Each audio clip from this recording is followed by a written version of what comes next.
Salut, c'est Tom de la Photo Avenue. Aujourd'hui, je t'amène avec moi. On va aller sur la côte sauvage écossaise, dans les Scottish Borders, juste au sud de là où j'habite, pour photographier un monolithe. Et oui, on va photographier un gros rocher.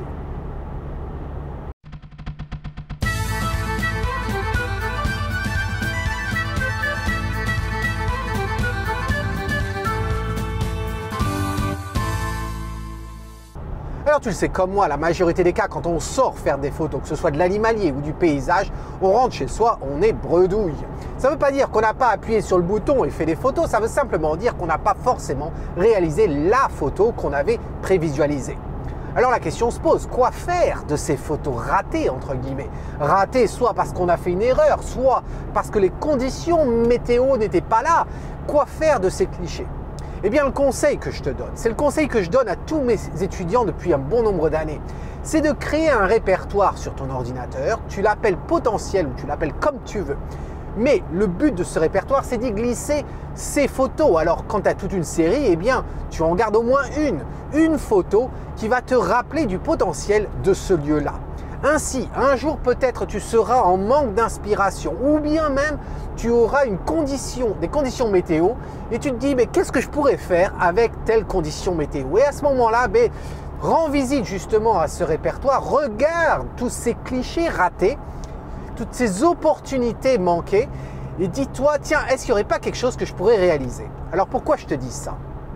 Parce que je t'ai dit en intro qu'aujourd'hui, je t'amène avec moi, on va aller photographier un monolithe. On va aller photographier un rocher sur le bord de la côte sauvage écossaise. Figure-toi que ce rocher, eh bien, je le connais, je l'ai déjà photographié. La preuve en est, voici là une photo qui s'affiche maintenant. Cette photo, eh bien, je l'ai prise le 7 mars 2017. Et oui, il y a quasiment jour pour jour 4 ans que je l'ai photographiée. Et pourtant, je ne l'ai pas finalisé. Je ne l'ai pas finalisé au niveau du développement. Au cadrage, j'ai eu rien à faire réellement, mais le développement, j'ai déjà ma petite idée. Mais ce qui ne me satisfait pas, c'est la prise de vue. Voilà. Pourquoi? Eh bien parce que par exemple, j'aimerais essayer d'avoir un petit peu plus de galets par exemple en premier plan. Peut-être voir l'alignement entre la droite et la gauche, ces espaces que tu vois, voir avec ça. Et puis il y a aussi un problème de netteté dans cette photo. Donc tous ces éléments-là m'ont fait dire il y a 4 ans de ça, eh bien il faut que je mette cette photo qui fait partie d'une série, hein, je n'ai pas pris une seule photo quand même, mais j'ai gardé cette photo que j'ai déplacée dans ce répertoire potentiel. Et j'en ai des dizaines et des dizaines et des dizaines de photos dans ce répertoire potentiel. Et occasionnellement, eh bien je jette un coup d'œil dans ce répertoire pour me dire tiens, qu'est-ce qu'il y a? Ou qu'est-ce qu'il y a dans cette région? Qu'est-ce qu'il y a là? Qu'est-ce qu'il y a là? Et ainsi je me dis tiens, ça serait pas mal. Et c'est exactement ce qui s'est passé, si tu veux, le week-end dernier. Le week-end dernier, je partais pour aller faire des photos et puis j'ai pas obtenu le résultat escompté. Et donc du coup, j'ai pris un de mes clichés, je l'ai mis dans le répertoire et j'en ai profité justement pour jeter un coup d'œil dans ce répertoire. Et je suis tombé sur cette photo. Et je me suis dit vraiment, elle est pas mal du tout cette photo. Il y a vraiment quelque chose. Et aujourd'hui, hier, j'ai regardé la météo et la météo me semblait intéressante. Alors, depuis 2-3 jours que je contemplais l'idée d'y retourner, eh bien, j'ai voulu justement m'assurer que j'avais les bonnes conditions. Pas uniquement la météo que je ne maîtrise pas, mais les conditions de la marée.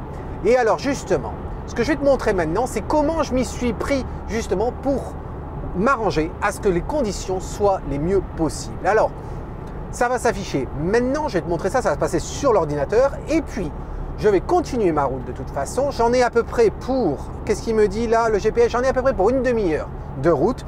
Pour toi, bien sûr, c'est à peine dans quelques minutes. Et on se retrouve bien sûr sur la côte sauvage en Écosse. Alors comme je te disais en intro, tout a commencé avec cette photo que j'ai prise le 7 mars 2017 à 1 h de l'après-midi, comme tu peux voir avec les exifs. Alors une fois qu'on sait ça, qu'est-ce qu'on fait? Eh bien, je suis allé voir sur le site qui me permet d'avoir le calendrier des marées. C'est un site que je visite assez régulièrement quand je veux faire des photos sur la côte. Et voici donc. Alors je suis revenu en nostalgie, je suis revenu donc le 7 mars 2017. Et qu'est-ce qu'on remarque? Déjà quand on regarde ce qui se passe ce jour-là. Ce jour-là, on s'aperçoit que la marée basse, en fait, est à 4h22 de l'après-midi et que la marée haute est à 9h54. Donc, quand je prends la photo à 1h01 de l'après-midi, eh bien, je me situe un petit peu entre les deux, entre le 10h et le 4h30. Voilà. Ensuite, qu'est-ce qu'on remarque? Eh bien, on remarque aussi que, en descendant ici, si je me déplace avec le curseur et que l'on va à 13h01, alors voilà, 13h04, ça ira très bien. On voit que le niveau de la marée est à 2,7 m. Alors, ce que l'on sait, l'eau était à 2,7 m, mais on sait très bien que là, la marée s'éloignait. Voilà, puisque la marée basse était 3 heures plus tard. Voilà ce que l'on sait du mois de mars, le 7 mars 2017. Ensuite, qu'est-ce que je fais? Eh bien, je vais voir le calendrier pour aujourd'hui. Alors, le calendrier pour aujourd'hui, qu'est-ce que ça nous dit? Eh bien, le 28 avril, qu'est-ce que l'on a? On a la marée basse, cette fois-ci, à 10h14, alors que la marée haute est à 4h15. Tu t'aperçois qu'en fait, on est dans une situation inversée. On commence avec une marée basse et elle va ensuite monter. Ça a un avantage. Un avantage, pourquoi? Parce qu'on a toujours plus de mouvement dans l'eau quand la marée monte plutôt que quand la marée descend. Surtout s'il y a des rochers, tu risques d'avoir un peu plus de violence contre ces rochers au moment où la marée remonte. Donc ça peut être un avantage. Mais attention, regarde ce qui se passe. Si on revient dans le calendrier du 7 mars 2017, on s'aperçoit que au plus bas, la marée était à 1,81 m et au plus haut, elle était à 4,26 m. Maintenant, si on regarde ce qui se passe pour le 28 avril 2021, on s'aperçoit que au plus bas, on est à 0,54 m au lieu de 1,81 m. Ça veut dire qu'il y a plus d'1 mètre d'écart. Elle va s'éloigner encore plus loin que ça a été le cas le 7 mars 2017. Et en haute marée, tu t'aperçois que là, on est à 5,56 m. 5,56 m, c'est presque, encore une fois, 1 mètre de plus. C'est d'ailleurs plus d'1 mètre plus haut que ce que j'avais au mois de mars 2017. Donc, qu'est-ce qu'on en conclut? On en conclut que la marée va être plus rapide. Elle va partir loin et elle va remonter encore plus haut, tout ça dans le même laps de temps. Alors, le 28 avril 2021, à quelle heure faudrait-il que j'aille pour avoir les mêmes conditions? Et plus ou moins les mêmes conditions, puisqu'il y en a une qui monte alors que là, elle va monter alors qu'avant elle avait descendu. Eh bien, je me déplace dans le graphe ici et je viens donc regarder à 2,70 m, 2,79 m, tu vois, et on est à 12h32. Donc, si je vais à 12h32 et que je prends la photo, je devrais être dans les mêmes, plus ou moins dans les mêmes conditions. Et quand je dis les mêmes conditions, je veux dire au niveau de l'emplacement de l'eau par rapport à ces rochers. On va voir dans quelques minutes si effectivement c'est le cas. Est-ce que je vais subir cette marée qui est apparemment une marée rapide? Est-ce que je vais subir cette problématique? On va le savoir dans quelques minutes. Alors ça y est, on est arrivé. Tu reconnais peut-être l'endroit car il y a 4 ans, eh bien, je t'amenais ici. On a marché le long justement des falaises là-haut pour voir s'il y avait du potentiel tout le long de cette côte. Il y en avait, on a pu voir comme quoi c'était assez intéressant la vue vers ici.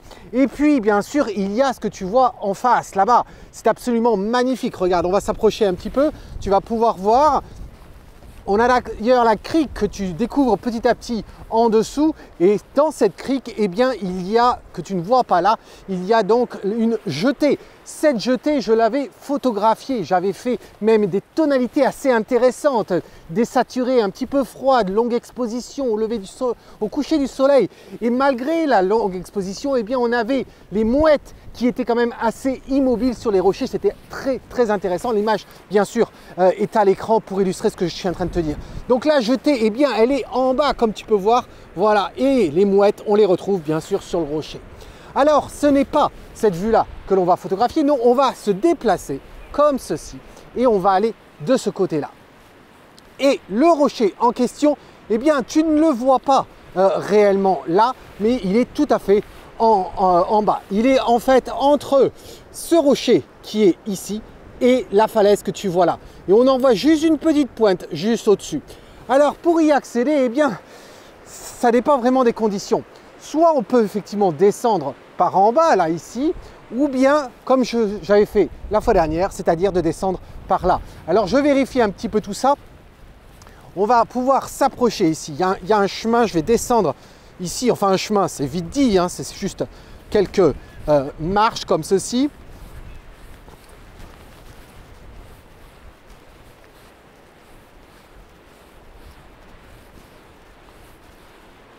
et tu trouves le fameux rocher en bas. Voilà, voilà le rocher que l'on va photographier. Alors pour y descendre, eh bien, comment on fait?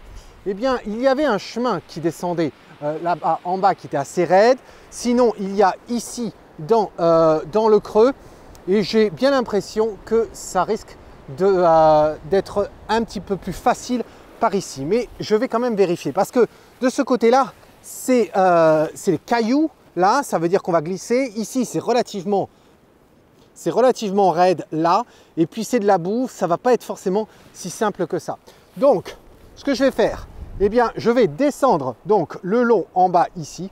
Je ne vais pas filmer, tout simplement parce que je vais quand même faire attention à ce que je fais. Et puis non, je ne vais pas descendre, déposer la caméra en bas, rien que pour que tu puisses me voir descendre. J'aime les effets cinématiques, mais là, tu m'en voudras pas, je ne vais pas le faire. Donc, je vais mettre la GoPro dans ma poche et je vais faire attention en descendant. Alors ça y est, je suis dans la crique.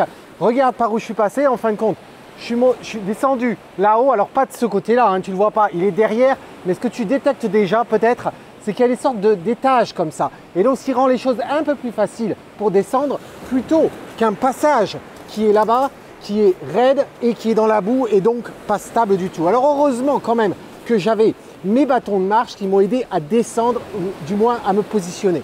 Et puis ensuite, il y a bien sûr cette zone ici de rocher à passer entre et c'est sur le dessus et à descendre. Donc voilà où on est et comme tu peux voir, la vue est quand même assez intéressante. Alors ce que je vais faire, comme d'habitude, tu connais le principe de mes expéditions, c'est que je vais poser la caméra et puis je vais étudier le terrain comme si c'était la première fois en fait que je venais. Bien que je suis déjà venu, mais je ne sais pas encore comment je vais effectivement cadrer. Je sais que je vais le faire derrière ce rocher qui est derrière, mais on va voir ce que ça donne. Alors je vais te poser ici, je vais poser la GoPro, m'assurer que tu vois toute la scène comme ceci.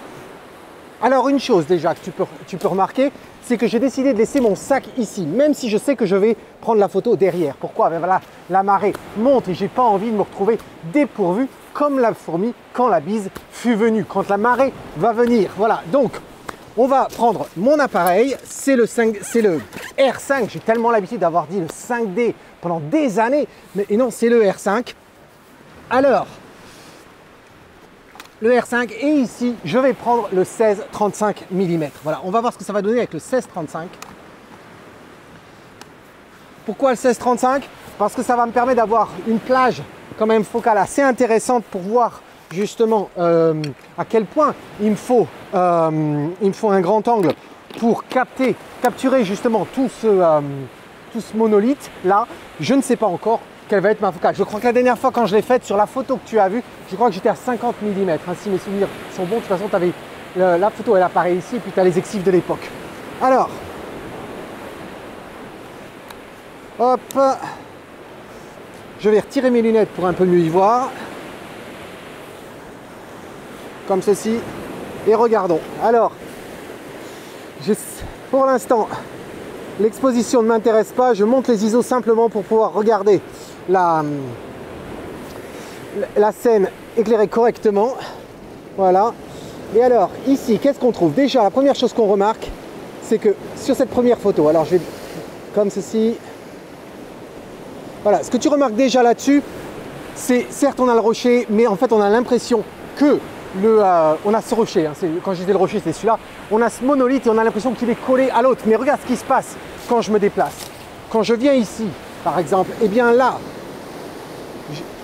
je reprends, on n'a plus le petit rocher qu'on a là, mais au moins on voit la fente. Et la question, ça va être à quel point je vais me déplacer sur la gauche pour pouvoir avoir un espace. Et malheureusement, maintenant, je commence un petit peu mieux à comprendre pourquoi je l'avais cadré tel que je l'avais fait, c'est-à-dire avec plus d'espace à droite qu'à gauche. C'est parce que pour pouvoir avoir plus d'espace à gauche, il faut que je me rapproche. Et même là, je commence à voir le relief de la façade de devant. Regarde, je vais faire une photo, je vais surexposer pour que tu puisses mieux voir le relief justement des rochers.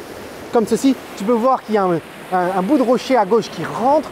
Et du coup, dès que je me déplace sur la gauche un petit peu plus, tu t'aperçois qu'on va fermer cette fente-là. Donc, ce n'est pas forcément intéressant. Tout ça pour essayer d'avoir une sorte d'équilibre entre les deux espaces. Donc, ça ne va pas fonctionner. Ensuite, l'autre question, c'est de se poser, ok, si je me pose ici, et alors je vais réduire un petit peu l'exposition. Si je me pose ici, Est-ce que j'ai envie d'avoir de l'espace entre le bord de la falaise qui est à droite et le rocher qui est au centre? Je parle au niveau de l'eau. Parce que là, c'était collé. Et si je me déplace, ne serait-ce qu'ici, et c'est là que tu t'aperçois que c'est vraiment, vraiment pas simple. Comme c'est ici, là, eh bien, j'ai de l'espace entre le monolithe et la falaise. Donc, est-ce qu'il est possible d'avoir de l'espace en bas de l'eau pour voir le chemin passer et de l'espace qui est ici? Ben, peut-être en reculant, justement. Alors, si je recule là, ici, eh bien, de là où je suis, j'arrive à voir effectivement les deux. C'est léger, mais j'arrive à voir les deux. Comme ceci. Ça va me poser un petit souci par rapport à ce rocher là qui est au centre. J'aurais aimé qu'il n'y soit pas.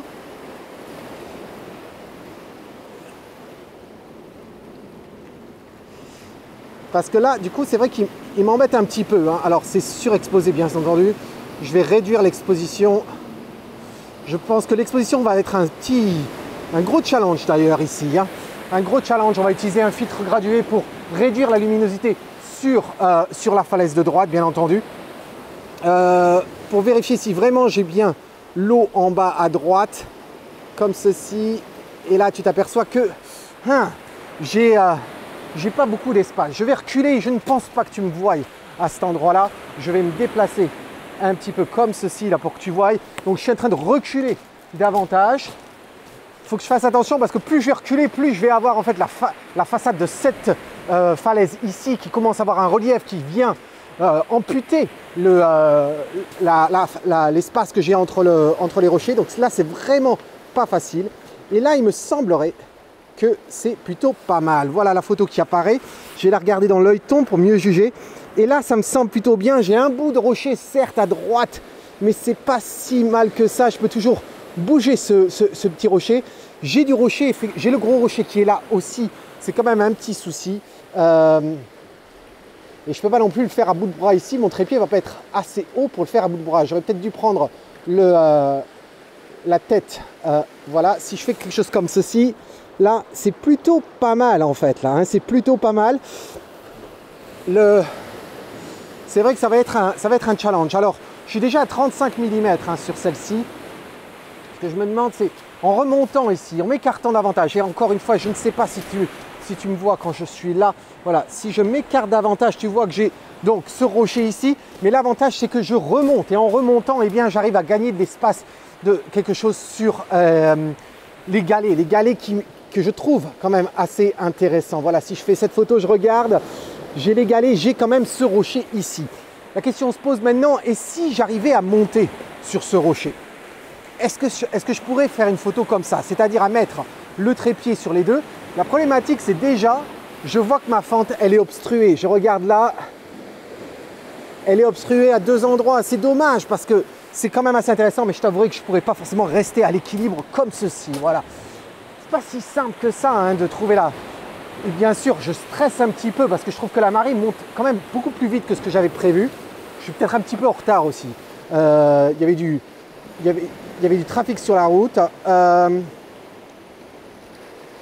Alors, ce que je me demande, c'est, je vais changer d'objectif et je vais passer avec le 28-70. Pourquoi? Parce que je suis à 35. Rappelle-toi, la photo que j'ai prise il y a 4 ans, je l'avais faite à 50 mm. Et effectivement, je trouve qu'à 35, on est un petit peu trop court. Et j'espère pouvoir jouer peut-être avec la compression pour pouvoir gagner un petit peu d'angle. Alors, on va voir ce que ça va donner. Donc, je sors bien sûr le gros caillou qui est le 28-70. Voilà. Ça, regardons ce que ça donne ici. Alors, si je zoome, et là déjà, alors, je suis obligé de me décaler ici, là, et à cet endroit-là. Et bien là, j'ai tout. Ici, j'ai tout. Si je zoome dessus, j'ai bien de l'espace entre le petit espace. De toute façon, je pense faire une exposition relativement longue, pas très longue, hein, juste un petit peu. Et je pense quand même qu'on risque de ne pas voir vraiment cet espace-là. Alors, je m'aperçois aussi que le ciel est quand même très, très lumineux derrière. Je pense que cette photo va nécessiter de faire du bracketing. Voilà, plusieurs expositions pour pouvoir avoir quelque chose de correct. Au niveau filtre, ici, là, ça ne me gêne plus. Mais le problème, c'est l'arrière-plan. Et là, j'ai peur que je ne vais pas avoir assez. Voilà, parce qu'il faudrait, pour être exposé correctement sur le devant, il faudrait que je sois comme ceci. Et j'ai peur qu'à l'arrière, on va voir ce que ça donne sur l'histogramme. Et oui, j'ai peur que, effectivement, ça colle un petit peu trop. Je vais afficher l'histogramme en live pour voir ce que ça donne. Qu'est-ce qu'il va me dire là, l'histogramme en live? De combien? Ah ouais, non, il y a beaucoup trop. Au fur et à mesure où je bouge mon exposition, je rends l'exposition plus rapide. Eh bien, je vois effectivement que sur la droite de mon histogramme, j'avais une barre. Mais cette barre, en fait, c'était l'arbre qui cachait la forêt. Derrière, il y a encore plus d'informations sur la droite qui commencent à se déplacer sur la gauche. Et ça devient beaucoup trop sombre après. Donc, il nous faut du bracketing. Donc, en gros, je vais être ici. Je vais faire du bracketing. Je vais être, à ce qui me semble, proche de 40 mm. Et puis, il me faut maintenant mon trépied. Voilà. Alors, ce que je vais voir, je vais essayer de t'organiser pour que tu puisses à la fois voir, eh bien, ce que je fais et puis la scène. Voilà, je pense que ça devrait te donner les informations. Maintenant, le trépied. Alors, sans faire tomber les affaires. Si tu es nouveau sur cette chaîne et que tu te demandes quel trépied j'utilise, eh bien, tu as un lien qui s'affiche en haut, comme d'habitude, avec une vidéo où je t'explique tout ça. Le voici, c'est mon fameux Gitzo que j'adore depuis 2015. Alors, au niveau de la hauteur, je crois que j'étais à peu près à ce niveau-là. Voilà, donc, on va agrandir tout ça.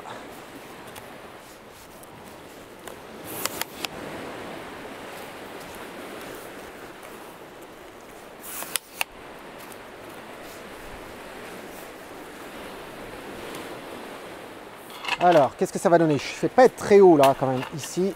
Là, c'est vrai que peut-être avec la tête, avec ma tête de trépied plus la plaque en L, ça devrait passer. Je vérifie vite fait si tu vois effectivement le... ok, je vais déplacer un poil comme ceci. J'ai reculé. Voilà, en reculant. Puis je vais régler l'horizon quand même un petit peu. Voilà. Même cette vue-là, elle n'est pas si mal hein, que tu as là. Regarde, ça, je suis en train de te gâter. Seulement, le problème, c'est bien sûr, on ne voit pas la fente à cet endroit-là. Ce que je trouve un petit peu dommage. Alors, ma tête de trépied. Idem, si tu ne connais pas ma tête de trépied, celle que je considère comme étant la meilleure tête de trépied au monde, Mark II, eh bien, c'est celle-ci. Tu as un lien qui s'affiche en haut dans le coin vers la vidéo. Alors, je trouve qu'il fait chaud là d'un seul coup. Ouh, on va ouvrir la veste. Ensuite, ma plaque en L. Comme ceci. Pourquoi la plaque en L? Eh bien, ça va me permettre de travailler à la verticale tout en gardant mon centre de gravité bien au centre de l'axe. Alors, déjà, si je réglais ma tête de trépied, voilà, à peu près comme ceci. Là. Ici.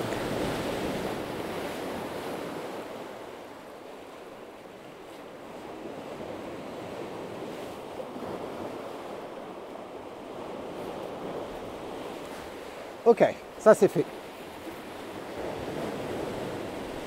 Ok. Alors, je t'avouerai que je risque d'avoir besoin d'utiliser ma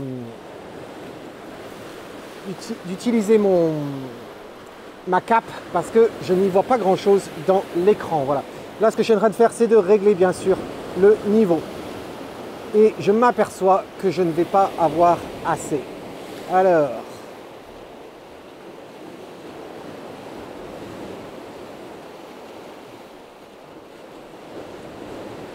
ok, j'ai de l'espace à droite, à gauche, ici.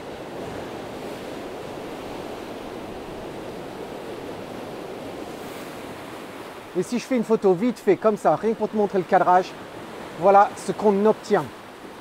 Alors, c'est pas si mal, certes j'ai un bout du rocher, mais honnêtement, je crois que le bout du rocher, en fait, on ne va pas se rendre compte à quel point c'est un gros rocher. On va croire que ça fait partie du devant de scène. Je pense que ça va quand même fonctionner. j'ai un poil, un chouïa d'espace vraiment entre le monolithe et la falaise de gauche. Et puis j'ai ma fente complètement à droite. Voilà. Est-ce que ça vaudrait le coup de... Alors, je vais incliner davantage. Comme ceci. Voilà. J'ai certes quand même ce bout là. Je me demande si...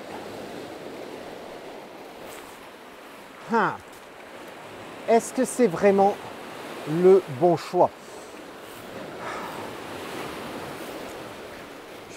Vite fait comme ça, j'y crois pas, mais si je le faisais large, ici, en reculant, là tu me vois pas, mais je recule. Je trouve que la scène va être assez intéressante et il faut vraiment que je me dépêche. C'est un petit peu l'ironie. J'ai pas voulu venir ici au tout début, c'est une erreur. Voilà, une erreur comme quoi je t'apprends une leçon en faisant moi-même des erreurs ici. J'aurais dû vraiment venir beaucoup plus tôt et attendre, quitte à rester assis et à compter les heures. Mais je trouve que je suis un petit peu trop tard. Voilà, ça m'oblige à me dépêcher. Je n'aime pas faire les photos en me dépêchant. Hein. Alors, comme ceci. Voilà.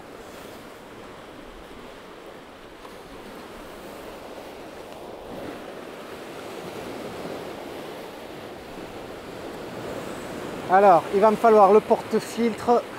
Je vais voir si la polarisant va me faire quelque chose ou pas. Je n'en sais rien. Je vais retirer mes lunettes.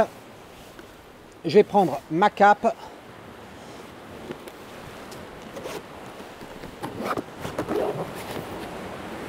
Alors, ça va être, oui, ce porte-filtre là. Et en ce qui concerne le polarisant, je ne sais pas. Je ne sais pas s'il y a vraiment un intérêt, on va voir.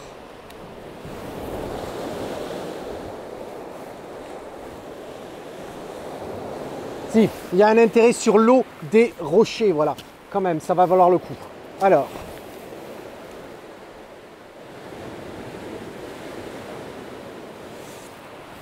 Ici, je vais vérifier.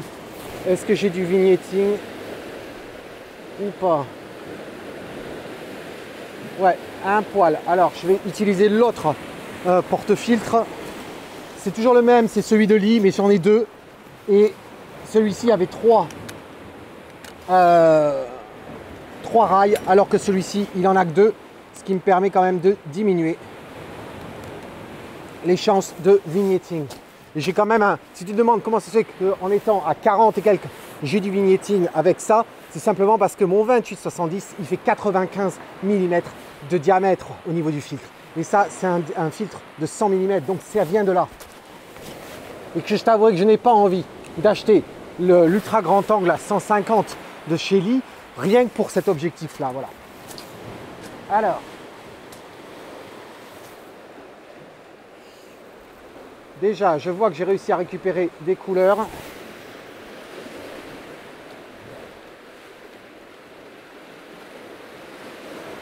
Effectivement, c'est quand même mieux. Et maintenant, ma télécommande.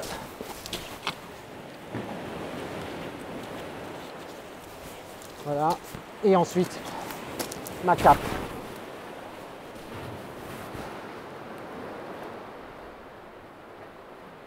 Alors, pas facile d'accès la prise pour la télécommande ici, quand j'ai la plaque en L.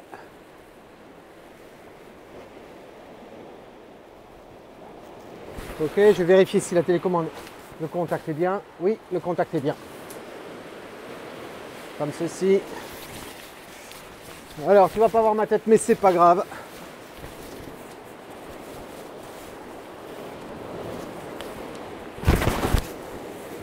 Hop. Voilà. Ce que je vais faire aussi, je vais m'assurer que je n'ai pas la stabilisation d'activer. De toute façon, sur le 28-70, eh bien, je suis obligé de passer par le menu, puisqu'il n'y a pas de bouton, puisque cet objectif-là n'est pas stabilisé. Par contre, j'ai la stabilisation dans l'appareil. Et c'est vrai que c'est toujours une bonne chose de désactiver. Voilà. Alors, ok. Alors, la stabilisation est désactivée. Très bien. Maintenant, au niveau de l'exposition. Alors, déjà, je peux descendre les ISO. J'étais à 1600, hein, on va descendre. On va passer déjà à ISO 100, ça sera déjà pas mal. Et puis, on va voir au niveau du temps. Alors, je regarde aussi l'histogramme. Quelque chose de bien au niveau de l'histogramme, ça serait 1/25e de seconde f11. Et là, alors, là, je suis à 1/25e de seconde f11 et ISO 100. Alors, je reprends l'autre photo et du coup, je suis à 1/50e de seconde. Et je reprends une autre photo. Là, ok. Ça semble être intéressant celle-là. Là. Et un 13e, j'ai l'impression que celle à 1/13e, elle devrait aller. Et je refais l'autre. Voilà, on est à 1/25e. Donc 1/25e, 1/50e, 1/13e. Voilà les trois photos à prendre. Alors, si je regarde, justement, regardons ce que ça donne. 1/13e, j'ai des infos dans le ciel. Alors au niveau des ombres, je vais regarder l'histogramme. J'ai de la place, hein, ça ne touche pas apparemment au niveau de l'ombre. Donc ça serait plutôt pas mal. Si je regarde celle d'avant, c'est-à-dire à 1/50e, j'ai le ciel derrière, pas de souci, mais beaucoup trop sombre à utiliser. Et je me retrouve à avoir une ombre, tu vois. Le rayon de soleil en haut de l'image, je ne suis vraiment pas fan. Donc je vais essayer d'attendre à ce qu'il n'y ait pas de soleil justement pour éviter ce bout de lumineux. Voilà. Ensuite, au niveau de l'exposition, maintenant qu'on a ça, quelle est la vitesse que j'aimerais obtenir? Je m'aperçois que peut-être que 1/13e. Alors si 1/13e c'est pas mal, j'aimerais bien quand même allonger mon exposition, se rapprocher d'une seconde par exemple. Regardons justement avec l'application pour obtenir notre valeur. Alors, l'application que j'utilise, tu en as plusieurs. Là, je vais prendre simplement celle de Lee, hein, du Lee Stopper. Voilà, 6 stops, on va voir ce que ça donne. 6 stops, si je me mets avec mon exposition normale de 1/13e de seconde, ça me fait 5 secondes. Ce qui me paraît quand même un petit peu beaucoup. Donc ça, c'était si j'étais avec 6 stops. Si au lieu de 6 stops, j'avais 5 stops, et bien à 5 stops, au lieu de 5 secondes, je serai maintenant à 2 secondes et demie. On se rapproche. Ça, c'était 5 stops.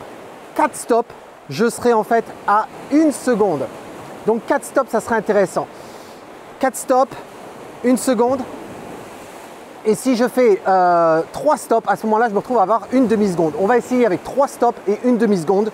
Et on va voir ce que ça donne. Alors, effectivement, apparemment, au niveau de l'exposition, ça devrait faire à 0,5 secondes. 0,5 secondes, je pense que ça devrait être pas mal. Alors, regardons ce que ça donne. Je vais refaire la mise au point. Et je vais passer même à F13. Je passe à F13 rien que pour m'assurer que j'ai assez de profondeur de champ ici, surtout que je suis incliné au niveau de l'appareil. Donc je suis plus parallèle à mon monolithe. Donc je vais passer à F13, voilà. Ça va m'en donner un petit peu plus. Alors je viens de prendre une photo ici par erreur, je voulais faire la mise au point et puis c'est pas grave. Au moins on voit ce que ça donne ici. Le mouvement dans l'eau est assez intéressant. J'ai des données derrière. Et tu vois, si c'est comme ça, honnêtement, j'ai peut-être pas besoin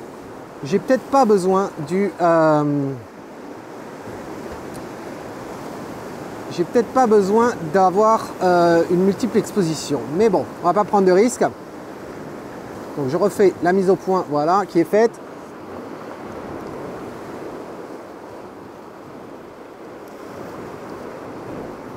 Voilà. Bien sûr, la dernière qui est à 1 seconde, l'arrière-plan est bien trop lumineux, c'est certain. Le mouvement dans l'eau, je trouve ça quand même assez intéressant quand même, hein, je dois l'avouer. Alors, tout ce que je vais faire, je vais continuer à prendre des photos, mais j'aimerais bien, en toute honnêteté, j'aimerais bien que ce bout en haut du rocher ne soit pas aussi lumineux. Donc j'aimerais bien qu'il y ait un nuage qui passe devant le soleil. Ça serait sympa, ça m'éviterait d'avoir cette lumière dure ici. Puis je fais quand même attention parce que l'eau quand même monte assez rapidement, je trouve. Je fais attention à mon sac. Je vais d'ailleurs le déplacer là puisque J'ai rien devant le soleil. Je vais pas avoir de nuages, j'ai l'impression. Hein. Je vais être embêté. Donc je vais prendre quand même la photo.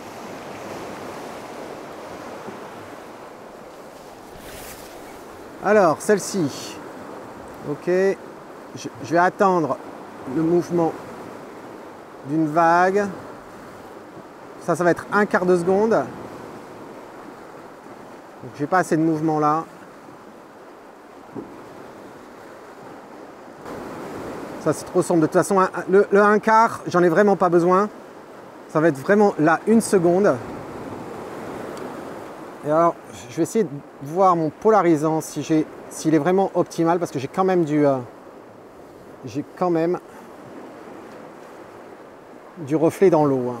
Ouais, j'ai quand même pas mal de reflets dans l'eau. Voilà. Qu'est-ce que ça va donner là? C'est pas mal. C'est pas mal du tout.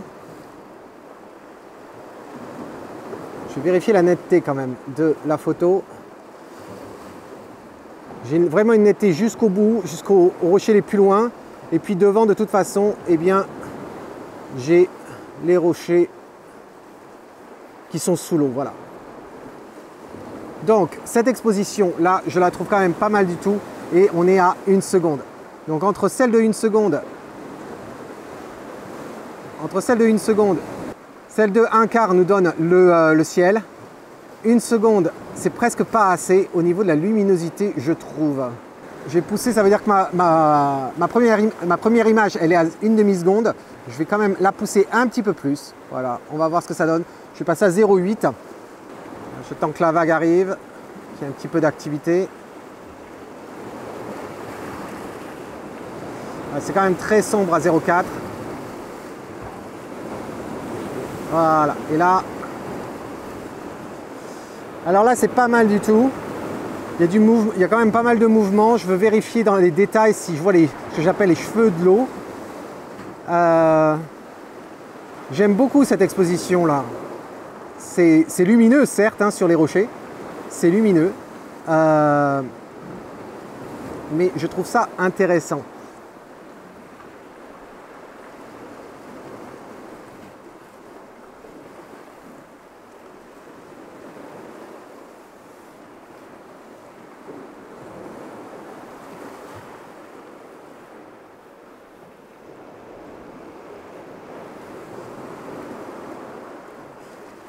Alors, ce que je suis en train de me demander, c'est si je regarde la photo, est-ce que je suis bien comme je souhaite l'avoir centrée? Ouais, ça ira. Waouh, là, ça se rapproche sacrément l'eau.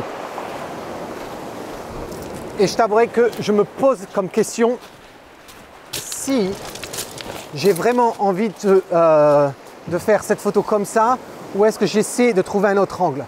J'ai presque envie de trouver un autre angle. Au pire des cas, je reviendrai. Hein. Je ne suis pas si loin, je suis qu'à peine 1 heure de route d'ici. Ce que je me demande, c'est et si je me déplaçais? Et si je me déplaçais un peu plus par ici? Allez, je t'amène avec moi. Regardons ce que ça donne là. Là où toi tu es, là, à l'heure actuelle. Ça me paraît pas si mal que ça. Ça me paraît pas si mal que ça et j'aime assez. On a une certaine diagonale là. Alors certes, je n'ai plus l'espace avec le rocher, mais pourquoi pas? À quoi bon? À quoi bon? Voilà. Et là, ça donne quoi? Regarde, si je prends la photo, voilà. Je trouve que c'est pas mal du tout. Tiens, il y avait une vague qui remontait. Ce que j'aime bien le texture qu'on a sur les rochers à droite. Alors, je vais attendre cette vague pour voir ce que ça donne quand elle vient s'éclater au plus proche. Allez, je vais partir sur ça. Je vais partir sur celle-là. Alors, on va quand même se dépêcher. Je vais commencer par te déplacer.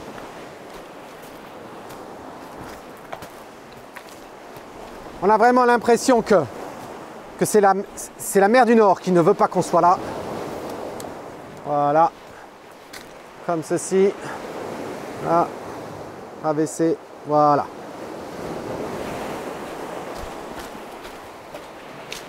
Alors, bien sûr, le trépied là, il est dans mon chemin, mais c'est pas bon. Mais c'est pas grave. Alors, j'étais où? J'étais là. Si je regarde la photo. Ok. Voilà, j'étais comme ceci, voilà. Là. Je trouve ça assez intéressant.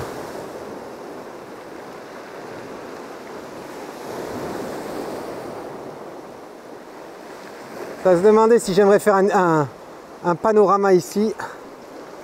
Je vais te reculer davantage. Je ne vais pas faire un panorama, mais vraiment là, voilà, je pense que cette photo-là, c'est pas si mal. Alors, je ne veux pas avoir le rocher à gauche, pardon. Ça donne quoi la photo? Voilà ce que ça donne. Alors,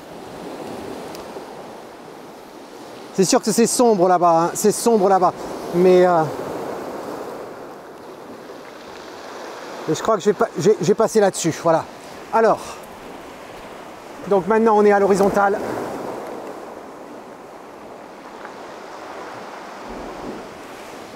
Hop.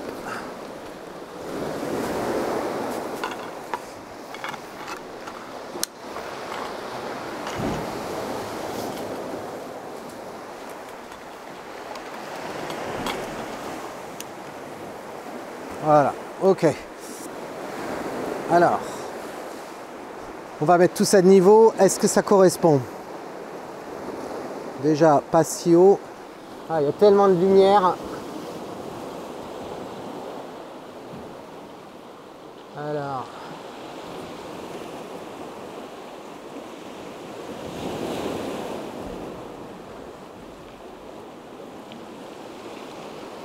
Ah, je suis pas sûr encore, hein. Je suis vraiment pas sûr. Est-ce que c'était un poil ici? Voilà, c'est ici.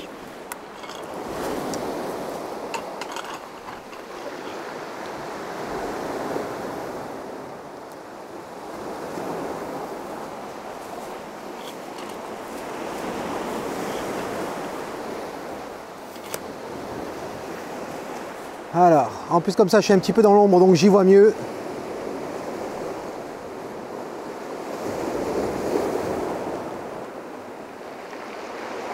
Voilà, et je vais le garder à 15 mm. Ça me donnera l'occasion de serrer davantage si j'ai envie en post-prod. Voilà, comme ceci. Ensuite, mes affaires. Donc ça tient bien. Je crois que je vais être obligé de remonter en fait tout à l'heure par derrière, là où je suis, pas par là où je suis monté, pas par là où je suis descendu, pardon. Voilà, là, et j'ai dit peut-être. Alors, qu'est-ce que ça donne au niveau de l'exposition? Ah, c'est pas mal du tout, hein, c'est pas mal du tout. C'est juste que sur la gauche, c'est beaucoup trop sombre. Donc il va me falloir les graduer. C'est bien sûr la sacoche marron. Alors, ce que je fais d'abord, c'est que j'expose non pas pour les blancs, j'expose pour les ombres. Voilà, quand on utilise des filtres, on expose pour les ombres. Donc là, j'essaie d'éclairer mes ombres au maximum. J'ai déjà plus de... Voilà. Et maintenant, je vais prendre... Oh, là, on va prendre un... Je suis à combien? Je suis à 15. Je pourrais prendre un 3 arrêts doux. On va voir ce que ça donne. 3 arrêts doux. Voilà. 3 arrêts doux. Je vais me déplacer comme ceci.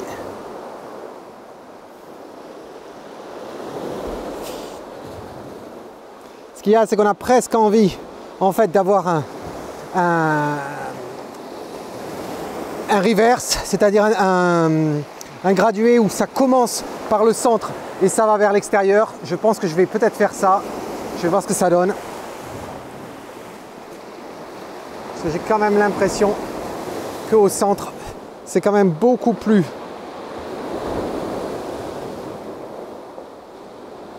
C'est quand même beaucoup plus sombre.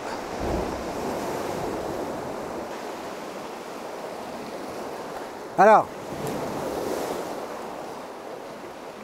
là, je suis donc à 3 secondes 2. F13. Je vais faire ça. Je pense que ça risque d'être un petit peu trop long quand même. J'ai regardé l'histogramme. Sur le devant, ça me paraît plutôt pas mal. Et j'ai peur que je vais afficher l'alerte. Histoire de voir ce que ça donne. Je refais la photo.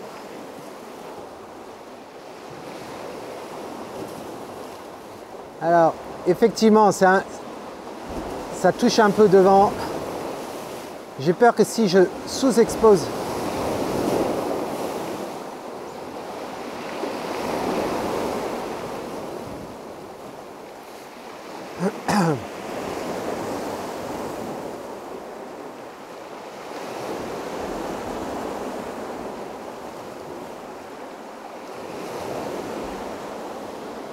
alors, je vais vérifier la netteté de l'image sur le devant.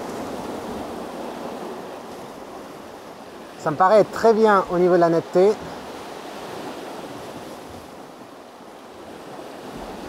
Du devant.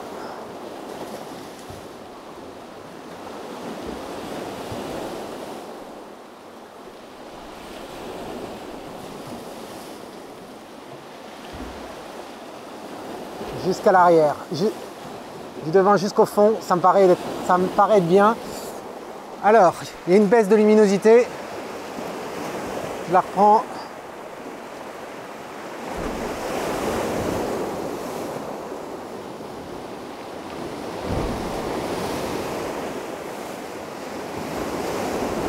J'ai peur que les 3 secondes soient quand même un petit peu trop longues.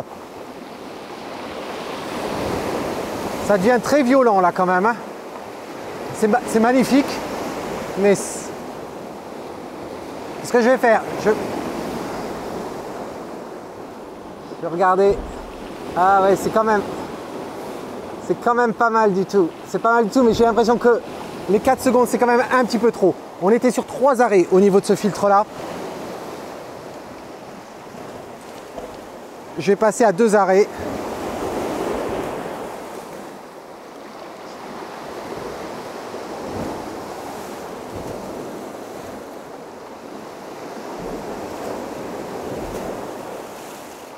Voilà, donc on est à 2 secondes. Le rocher ici à droite, il est quand même à gauche, il est quand même très lumineux. Ça me fait quand même un petit peu peur. Ce que je me demande, c'est si en fait je m'y prenais autrement, au lieu d'être habillé comme ça, si j'étais en biais dans l'autre sens. Alors, regardons ça. Et là, je le remonte. Ah, je crois que j'ai trouvé, effectivement, j'aurais dû y penser tout à l'heure. Alors, il n'y a plus qu'à attendre. On est sur 2 secondes. Il y a une vague qui arrive là.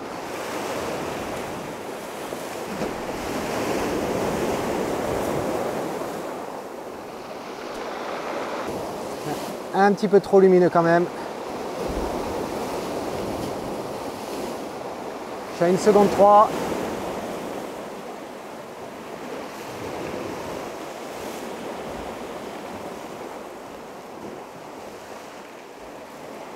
Alors on pourrait se demander si on veut figer en fin de compte ces explosions et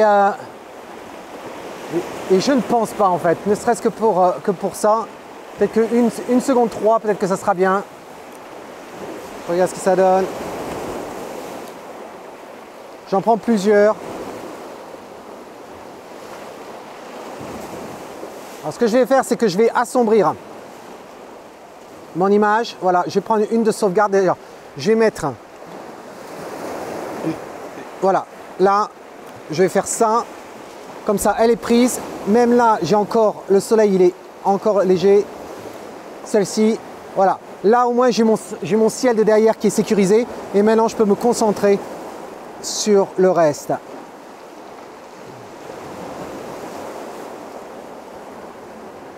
C'est pas facile de faire plusieurs expositions ici avec les vagues, etc. pour remettre ensemble après. C'est pas si simple. Oh waouh! S'il commence à nous faire des explosions comme ça. Allez, je vais tester quelque chose. Je vais retirer le 2 arrêts. Et on va voir si je peux figer un petit peu tout ça. 0,4 secondes, c'est peut-être pas assez non plus, hein, mais...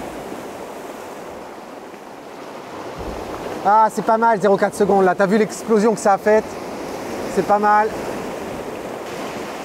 Écoute, je vais continuer, voilà. Je vais continuer. De toute façon, on se retrouve au studio et puis on verra. Peut-être que c'est une photo que j'ai déjà prise qui sera la mieux. Peut-être que c'est une que je vais prendre maintenant. Mais j'ai pas envie de te faire attendre des heures et des heures comme ça à faire toujours les mêmes photos en espérant qu'il y en ait une. Donc, pour toi, c'est immédiat. Tu vas savoir dans quelques secondes quel est le résultat. Pour moi, c'est dans plusieurs heures. Allez, à tout de suite ou à bientôt. Alors, je suis resté à peu près une demi-heure après avoir raccroché la GoPro. L'eau est sacrément montée. J'étais obligé de changer mon angle de vue. Et je pense que j'ai trouvé quelque chose de pas mal. Tu vois une vignette là qui s'affiche. On verra tout ça en détail, bien sûr, une fois au studio. Après, il a fallu que je remonte en fait en haut des falaises. J'ai pas pu rentrer par le même chemin où j'étais venu, tout simplement parce que c'est inondé. Donc, il a fallu que je m'amuse. C'était assez raide. Heureusement que j'avais les bâtons, sinon j'aurais pas pu m'y prendre. Et puis, quand même, avant de rentrer dans la voiture, je me suis dit, tiens, je vais quand même regarder ce qui se passe dans la crique. Tu sais, la crique, c'est ce que je te montrais tout à l'heure au départ. Et cette partie-là, j'ai trouvé que c'était assez intéressant. Et donc du coup, qu'est-ce que j'ai fait? Eh bien, j'ai utilisé mon nouveau 70-200, oui c'est un RF, et je te ferai une vidéo sur l'objectif, de dire quelle version j'ai pris, est-ce que c'est le F4, est-ce que c'est le 2.8, je t'expliquerai tout ça et pourquoi j'ai choisi celui-là. Bref, le RF 70-200, parce que j'avais vraiment envie de zoomer dedans. Et ce qui m'intéresse en fait, et ce que tu ne vois pas forcément avec la GoPro, c'est la roche. C'est un site assez connu pour l'archéologie parce qu'il y a quelque chose qui s'est passé. Il y a des millions d'années au niveau de la roche, c'est assez intéressant, il y a des formes. Et ce qui me plaît, eh bien, c'est ces sortes de rochers qui forment des petits îlots. Donc zoomer dedans et puis faire une exposition longue. Alors là, j'ai utilisé le Big Stopper qui est le filtre de 10 arrêts de chez Lee. Et puis j'ai utilisé également le polarisant, ça m'a aidé un petit peu pour le soleil parce que le soleil, eh bien, il est juste au-dessus. Alors, tu as une vignette qui s'affiche maintenant, voilà ce que j'ai obtenu, je crois que c'est assez intéressant. On va avoir besoin de recadrer un petit peu tout ça, je pense. Mais voilà, je suis assez content, je dois dire. Ça n'a pas été facile en bas dans la crique, il m'a manqué de temps. Je me demande si je vais pas revenir demain en fin de compte, histoire de faire, de venir bien en avant la montée de la marée. Et puis voilà, donc je pense que je vais rentrer. Et puis, on se voit bien sûr au studio et je te montre les photos que j'ai décidé de garder, comment j'ai décidé de les développer et puis voir si j'ai fait quelque chose avec. Voilà, on va tout savoir dans quelques minutes. Pour toi, c'est immédiat. Pour moi, eh bien, c'est sûrement demain. Voilà, c'est sûrement demain. Allez, à tout de suite.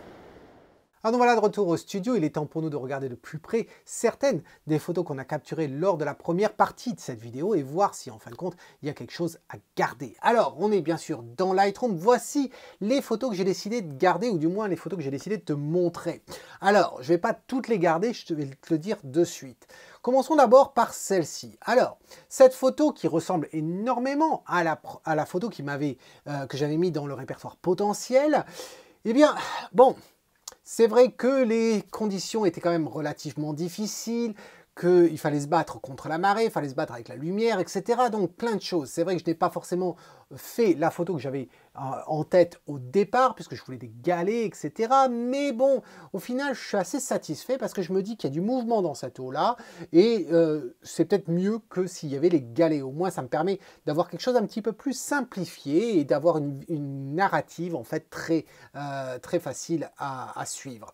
Alors, à partir du moment où j'ai fait ça, qu'est-ce que j'ai fait après? Ben ça, on va le voir un peu plus tard.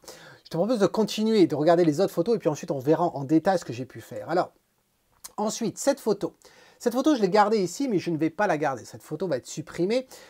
Pourquoi j'ai décidé de te la montrer? Parce que je voulais t'illustrer en fait un phénomène qu'on est souvent amené à avoir, c'est-à-dire que on est en train de faire notre composition, on réfléchit à tous les différents éléments qui sont dans notre scène et puis d'un seul coup, quelque chose arrive.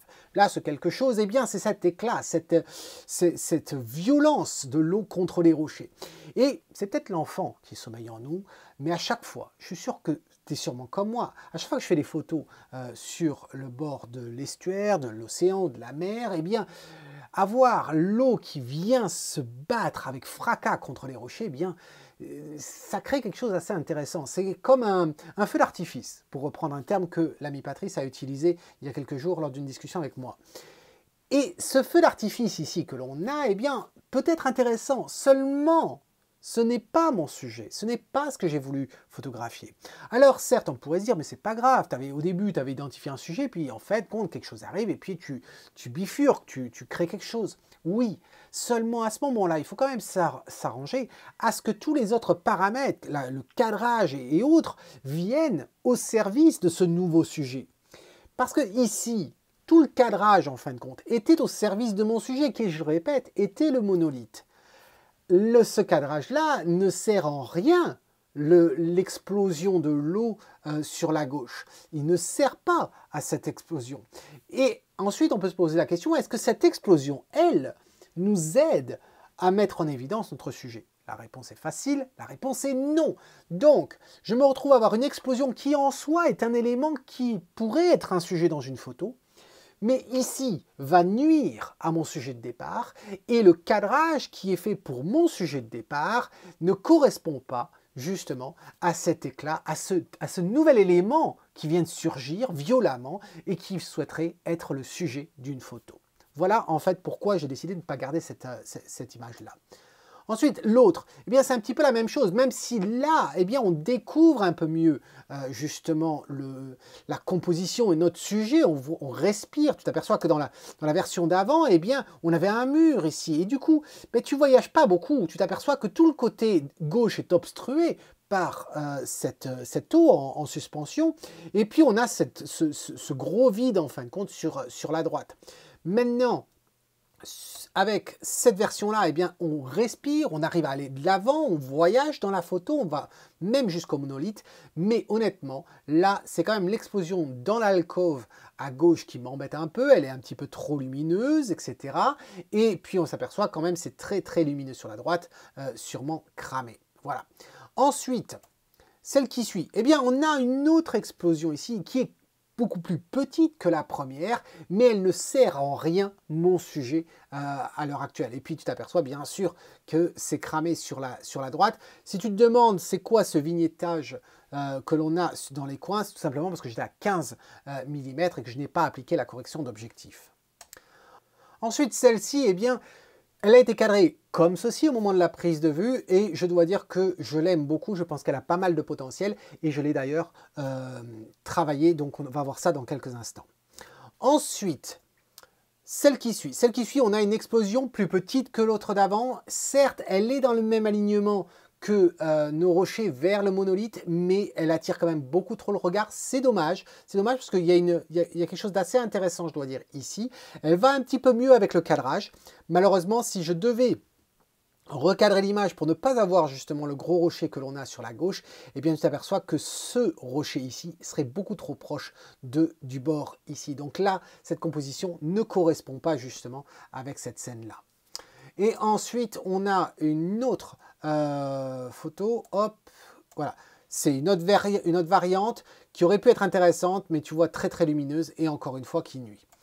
Ensuite, celle-ci, elle est en couleur et je trouve que celle-ci est quand même pas mal du tout. Elle est sympa, cette violence comme ça, c'est assez intéressant.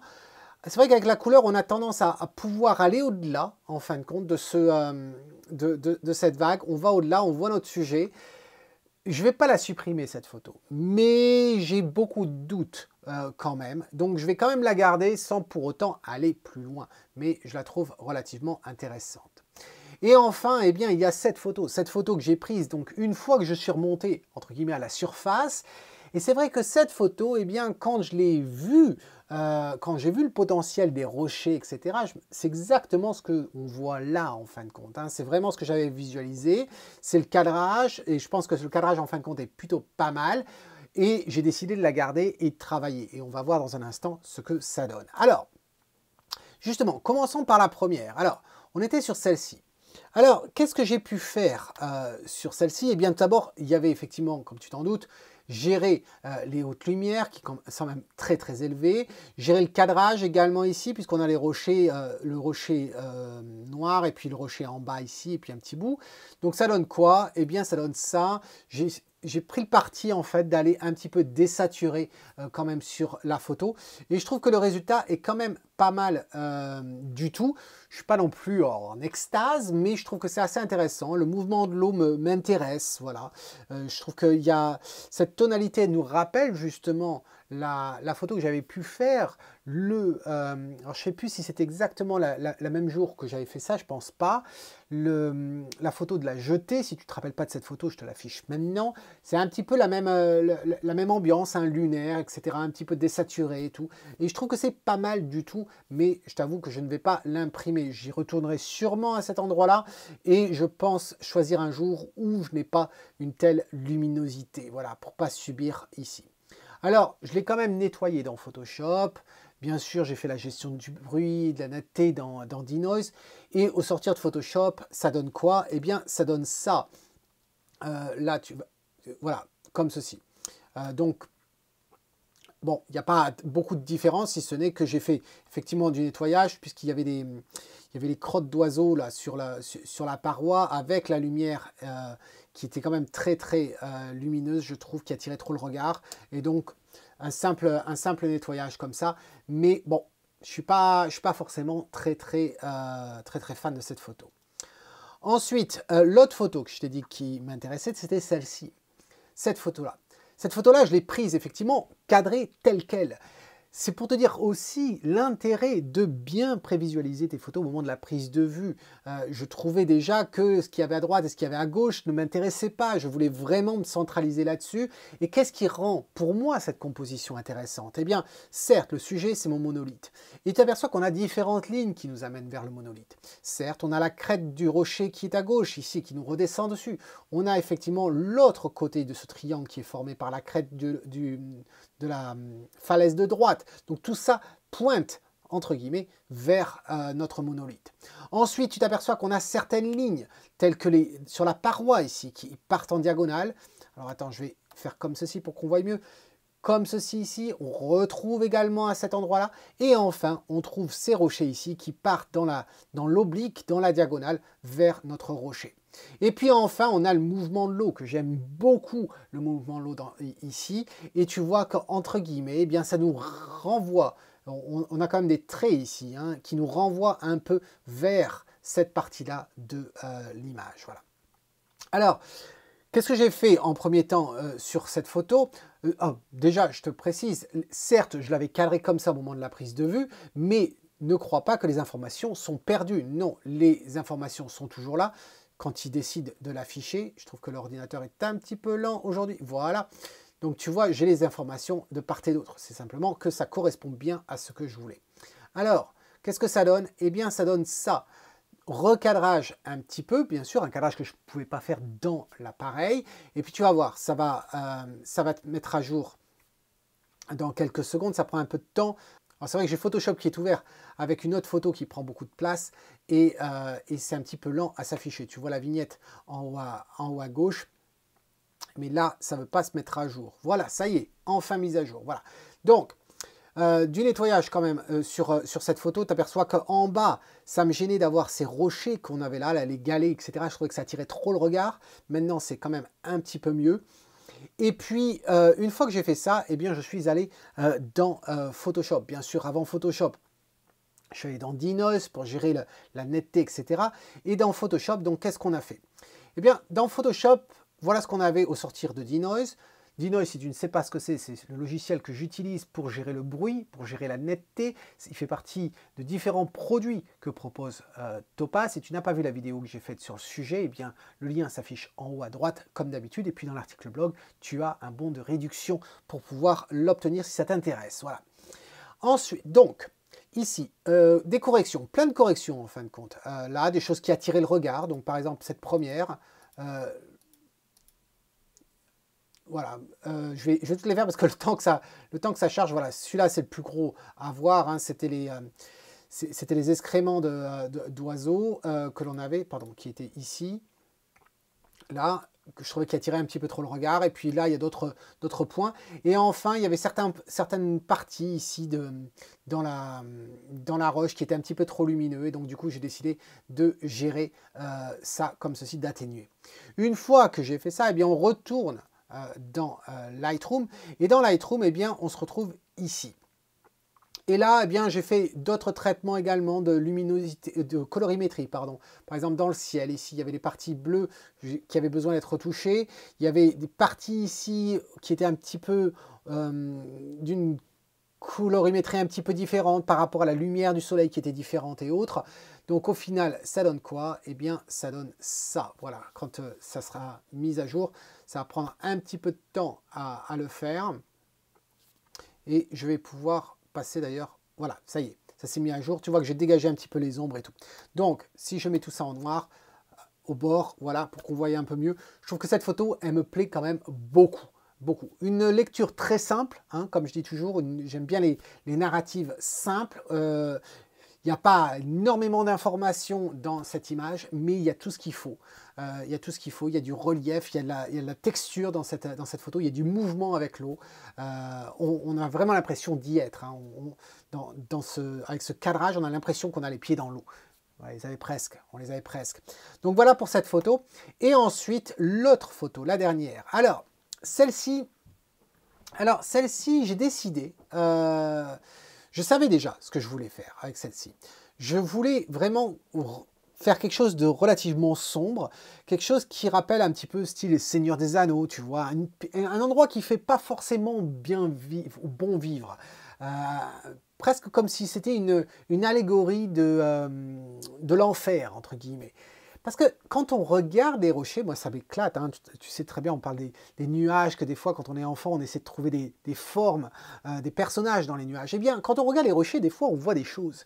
Et quand je regarde ça, la première chose que je me suis aperçu, eh bien, c'est, on dirait un monstre, comme un dragon. Regarde, on dirait la tête d'un dragon qui est allongé, voilà, qui est allongé.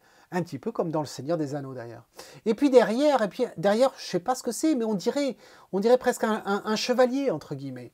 Un chevalier, regarde, on a une tête ici, voilà. Et je trouve qu'il y avait quelque chose de vraiment pas mal. Et donc le filtre de Disarray qui nous a donné cette teinte bleue, eh bien c'est plutôt assez intéressant comme scène. Mais je voulais quelque chose de beaucoup plus sombre. Alors là, tu peux mieux apprécier que dans la vidéo, hein, la texture, tout le travail géologique qui a été fait. Il y a des millions d'années ici, hein, dans cette partie qui est extrêmement riche. Regarde ces courbes, c'est absolument fabuleux. Ça part dans tous les sens. C'est vraiment... Il y a eu un clash à cet endroit-là. Alors, j'ai décidé de faire tout le travail dans Photoshop. J'ai absolument rien fait dans Lightroom, j'ai décidé de tout faire dans Photoshop. Et je dois dire que le fichier est lourd. Si le fichier est lourd, puisqu'il dépasse les 5 Go, et tu aperçois que le fichier il est ici, et c'est un PSB. Voilà, alors je vais aller dans Photoshop et je vais te montrer ce que c'est. Alors, pour faciliter les choses, je vais même fermer ce document. Non, je ne vais pas sauvegarder, voilà. Et on arrive ici, voilà. Alors, oui, il va y avoir du lourd. Il va y avoir du lourd. Et je vais essayer de t'expliquer tout ce que j'ai fait. Ceux qui font en ce moment, hein, les participants qui font la formation sur Photoshop, eh bien, j'espère que ça va aussi pouvoir vous montrer comment on met en pratique ce que l'on a pu voir dans le guide pratique de Photoshop pour les photographes. Si tu n'as pas vu, si tu ne sais pas de quoi je parle de cette formation, eh bien, je t'invite à cliquer sur le lien qui s'affiche en haut. C'est une formation sur Photoshop que j'ai sorti il y a quelques semaines de ça pour les photographes uniquement. Enfin, une formation qui est attribuée aux photographes et il y a plus de 20 heures de formation dessus. Clique là-dessus, tu verras, c'est très intéressant et puis il y a déjà des retours de certains participants. Alors, qu'est-ce que j'ai fait? Première chose, ça a été de gérer la netteté et le bruit. Et comme tu peux voir, on est avec Topaz Denoise que j'ai fait depuis Photoshop. Ensuite, j'ai voulu assombrir ma scène. Alors, ce que je vais faire aussi pour mieux te montrer, on va passer sur du noir. Ça aidera, je pense que ça aidera aussi à mieux comprendre. La première chose donc à assombrir. Qu'est-ce que j'ai voulu assombrir? Tout sauf le centre. Voilà, ça donne quoi? Eh bien, ça donne ça. Voilà. Alors, ça paraît très sombre, t'en fais pas, c'est normal. Ensuite, j'ai voulu effectivement créer un vignetting autour. Qu'est-ce que j'ai fait? Encore une fois, j'ai utilisé un calque de réglage d'exposition, voilà.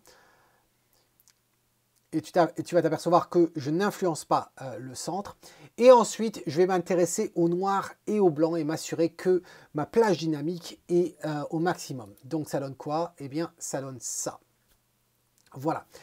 Une fois qu'on a ça, eh bien, je me suis amusé avec la désaturation. Tu t'aperçois que j'ai créé un groupe ici, désat, et là, j'ai désaturé plusieurs choses. Tout d'abord, à commencer par le vert que j'ai désaturé, ensuite le magenta, ensuite le rouge, et enfin le jaune. Seulement le jaune.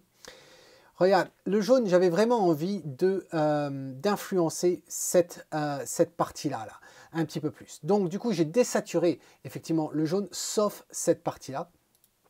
Donc, là, ça va nous faire les choses. Tu vois qu'ici, là, on avait du orange, etc. Ça a disparu. Donc, ça, c'est le groupe désat. Ensuite, j'ai voulu rajouter un petit peu de contraste dans cette scène. Alors, pour rajouter du contraste, j'ai utilisé une courbe. Voilà. Là, ça nous a donné un léger contraste, pas trop, mais voilà. Et puis ensuite, eh bien, j'ai utilisé comment ça s'appelle, une correction sélective pour les couleurs pour obtenir un jaune qui soit un petit peu plus propre, moins pollué par le bleu. Et donc, ça nous donne quoi? Ça nous donne ça. Et tu vas voir que ça s'affiche uniquement sur cette partie-là. Voilà, donc le jaune ressort davantage. Ensuite, eh bien, j'ai voulu gérer les hautes lumières que l'on a sur l'eau. J'avais envie de baisser un petit peu cette luminosité-là. Donc là, ça va nous baisser un petit peu tout ça. Ensuite, j'avais certaines corrections à appliquer. Donc là, je vais afficher la correction, supprimer certaines corrections. Je vais en profiter pour retirer. Là, tu aperçois qu'il y a le... Hop, ça, j'en ai pas besoin de le garder. Donc ça, c'était la correction. Ensuite, j'ai voulu ajouter un petit peu de texture. Tu ne vas pas t'en rendre compte ici dans la vidéo, mais voilà. Pour la texture, tu t'aperçois que j'ai utilisé Camera Raw, voilà, ce qui était le plus simple. Ensuite, une fois que j'ai fait ça, j'ai voulu jouer sur le vert. Et pour jouer sur le vert, eh bien à ce moment-là, j'ai utilisé aussi Camera Raw, donc dans un autre calque d'objet dynamique. Camera Raw, et où c'est simplement donné une teinte de vert sur certains endroits. Voilà. Donc là, ça va charger. Et puis, une fois que j'ai fait ça, j'avais une autre correction à certains endroits là pour rendre les choses un petit peu homogènes. Par exemple, ici. Donc, le temps que ça charge, il y a quand même beaucoup de traitements. Et enfin, le dernier, c'était pour retirer. Il y avait une tendance bleuâtre sur certaines eaux. Voilà, et c'est pareil, correction sélective pour ça, et ça va nous atténuer un petit peu le bleu comme ceci. Voilà. Donc voilà ce que j'ai obtenu dans Photoshop. Et donc, on retourne dans Lightroom et on se retrouve avec ce fichier-là. Et comme tu peux voir, je n'ai absolument rien fait dans Lightroom. Je te disais que c'était un gros fichier. Regarde, si je fais afficher dans le Finder, puisque je suis sur un Mac, tu vas voir, là, eh bien, tu vois, il fait 7 Go 52. D'où viennent les 7 Go 52, puisque ce n'est pas un panorama? Eh bien, tout simplement parce que dans Photoshop, j'ai utilisé plusieurs fois un objet dynamique. Tu vois, il y en a 1, 2, 3, 4. Voilà, ce qui est quand même assez important, puisque à chaque fois, c'est toujours le gros fichier lui-même, plus tous les autres calques. C'est pour ça que ça nous fait un fichier assez lourd. Voilà. Bien sûr, je peux aplatir tout ça. Je ne voulais pas l'aplatir là pour te montrer effectivement ce que j'ai fait pour que tu comprennes un peu ce travail-là. Donc, cette photo, elle est là. Je trouve qu'elle est assez intéressante. Je n'avais pas envie de faire quelque chose trop sombre non plus, à avoir le blanc de l'eau qui ressort et autres. Je voulais quelque chose de relativement naturel, mais quand même avec une certaine atmosphère pesante. Alors bien sûr, la question se pose, comme d'habitude. Est-ce que je suis allé plus loin? Est-ce que je suis allé plus loin avec celle-ci? Avec le menhir, je t'ai dit que je n'allais pas l'imprimer. Et puis avec l'autre, celle que j'ai faite avec l'eau. Eh bien, la réponse est oui, je suis allé plus loin.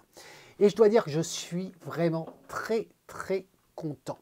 Alors, tout d'abord, la première photo. La voici. Alors les deux photos, parce qu'il y a du contraste assez important, parce qu'il y a de la texture dans cette photo, il était important que j'utilise un papier satiné. Et donc j'ai choisi le papier satiné que je préfère, qui est le Platine Rag de chez Canson, qui est 100% coton et qui a une fine texture dessus que tu ne verras pas de toute façon dans la vidéo. Mais voilà, donc je sais que les couleurs ne sont pas bien rendues dans la vidéo, mais en tout cas le résultat est absolument super. Comme tu peux voir, donc c'est satiné comme ceci et on a tous les détails comme tu peux voir. C'est à l'identique. Elle est absolument à l'identique de la photo que tu as pu voir tout à l'heure.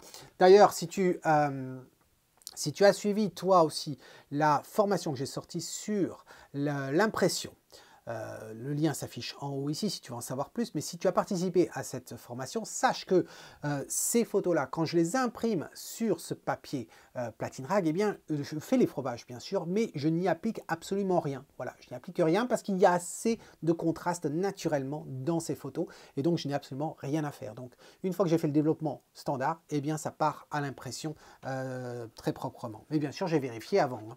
Donc voilà, ça c'était pour cette première photo. Donc très très content de celle-ci. Et ensuite l'autre. Alors, cet univers sombre, eh bien la voici, cet univers sombre. Alors bien sûr, ça paraît encore plus sombre dans la vidéo là, comme ça. Ça rend pas justice, mais c'est quand même très très intéressant comme résultat. Voilà, je suis très très content.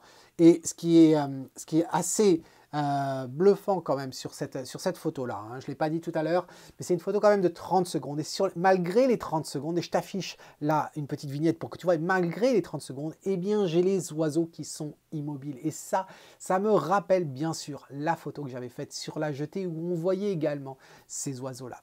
Donc voilà. J'étais parti pour photographier un menhir, j'avais une photo très particulière et tu t'aperçois en tête et tu t'aperçois qu'au final, eh bien, ce n'est pas cette photo-là que j'ai décidé de garder. Je trouve que ces deux autres photos sont bien plus puissantes que l'autre. Ça a été un challenge, ça n'a pas été facile. Je suis content de l'avoir fait. J'espère que tu as apprécié cette expédition. Dis-moi ce que tu en penses dans un commentaire. Dis-moi si tu as compris en fin de compte toutes les informations que j'ai essayé de partager avec toi. Est-ce que tu comprends mon cheminement de pensée? Est-ce que tu as une préférence entre les deux? Et si oui, pourquoi? Dis-moi tout ça. Et puis bien sûr, n'oublie pas de mettre un pouce, ça aide forcément. Voilà, mais j'ai hâte de lire ton commentaire. Et en attendant la prochaine expédition, eh bien cet homme qui te dit si tu aimes ce que tu vois, eh bien capture-le. Cheers!